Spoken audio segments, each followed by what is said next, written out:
Barro de Pilos. Ahora entiendo muchas cosas que no comprendí aquel día en lo alto del Cabo. Traducir y estudiar Cole a lo largo de los años me ha educado sin que lo advirtiera, y ahora sé que la voz de un poeta griego de hace 3 milenios aún puede educar a los hombres del presente, porque la naturaleza humana no ha cambiado. Y ahora, cuando me he decidido a publicar el texto, por primera vez encuentro un instante de reposo para evocar el pasado, porque estos años han sido de continua maravilla y de un asombro sin cesar y lleno de placer. Ahora entiendo muchas cosas y sé a quién corresponde el misterioso cadáver recientemente exhumado en las soledades de Cabo Cope. Los arqueólogos de la Universidad de Murcia alzaron planos del recinto funerario y tomaron fotografías del esqueleto y la extraña espada de bronce que yacía junto a él. Después, cuando el director de la excavación intentó tomar en sus manos la noble calavera, ésta se deshizo en polvo, que pronto se dispersó sobre la mar. Se encogió de hombros, ordenó la recogida de muestras de ceniza para un examen de carbono radiactivo y todos se marcharon. El hallazgo habría sido pronto olvidado, de no ser porque se identificó la espada como de un tipo oriental muy antiguo y porque el carbono 14 dio para la sepultura una antigüedad de unos 4 o 5 mil años. Y como es de sobra conocido que el metal no está documentado en la península hasta bien entrado el tercer milenio, el hallazgo alteró a la comunidad científica durante un tiempo. Pero los datos eran demasiado escuetos y después de algunas semanas de notable interés se archivó al inhumado de Cabo Cope como un hallazgo inclasificable.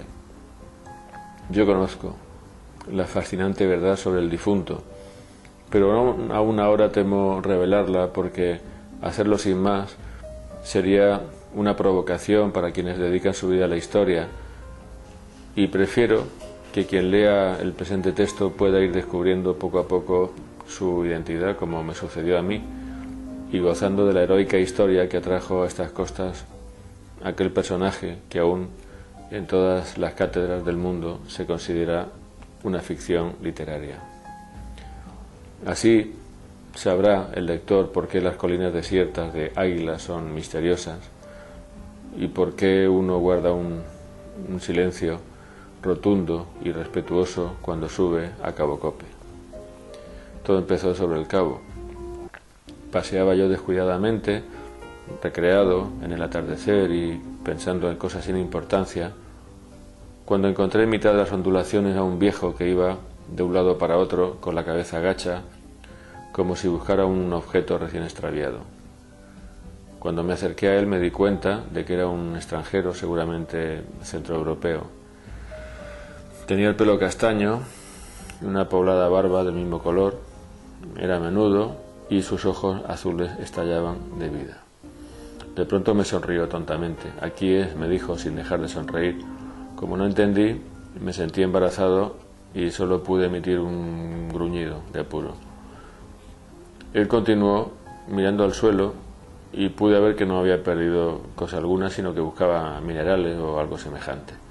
Pues una y otra vez recogía piedrecitas que examinaba con sumo cuidado, a veces las juntaba una con otra, las hacía entrechocar y finalmente tiraba todo, con un gesto de ansiedad.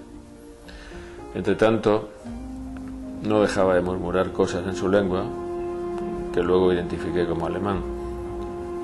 Deduje que no estaba en sus cabales e intenté retirarme con sigilo, pero cuando le di la espalda, me volvió a hablar. Aquí es, hombre joven, por fin he encontrado. ¿El qué?, pregunté para seguirle la corriente. El viejo sonrió con una satisfacción pasmosa y afirmó, de Heilige Berg. ¿Cómo dices tú? Y yo dije, no sé. Él se esforzó buscando las palabras españolas. El sitio, el lugar santo, coronó con alivio. ¿Qué quiere decir usted?, pregunté con toda cortesía y con total despiste. El viejo sonreía como el poseedor de un gran secreto, como habría de sonreír sin duda el pirata dueño del plano de un tesoro.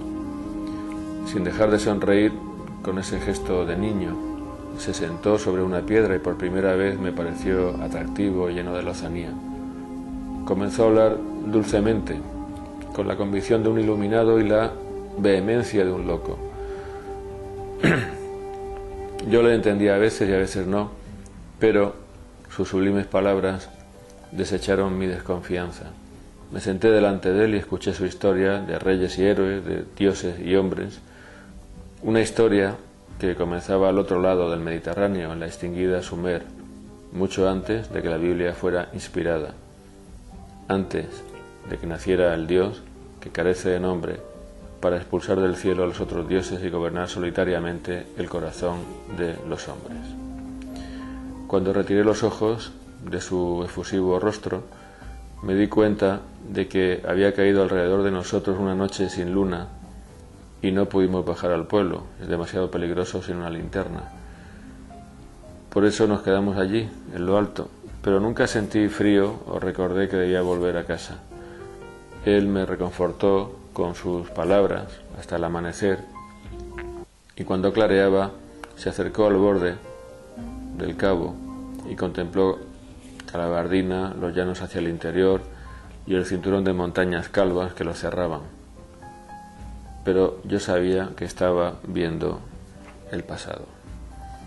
Después me miró y dijo: no me iré sin encontrar su tumba, aquí en el cabo que tiene forma de dragón.